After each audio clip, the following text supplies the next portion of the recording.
ተነሳችና በተቀደደ ልብስ ቀረበችው። እንባ እየፈሰሳት በሹክሹክታ ጃበር ይቅር በለኝ፣ እውነተኛ ሀብት በልብ ውስጥ መሆኑን ሳላቅ በድህነት ዓይኔ ታውሮ ነበር አለችው።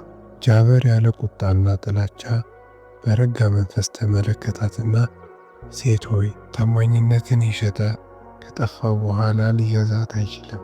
አሁን ልቤም በምህረት የሞላች ቤተሰብ አለች። ስትሄጂ ድሃ ነበርኩ፣ ዛሬም እንደሄድሽው ሂጂ አላት። እሷም ጸጸት የስግብግብነት ከፍተኛ ዋጋ መሆኑን ተረድታ በኀፍረት ሄደች።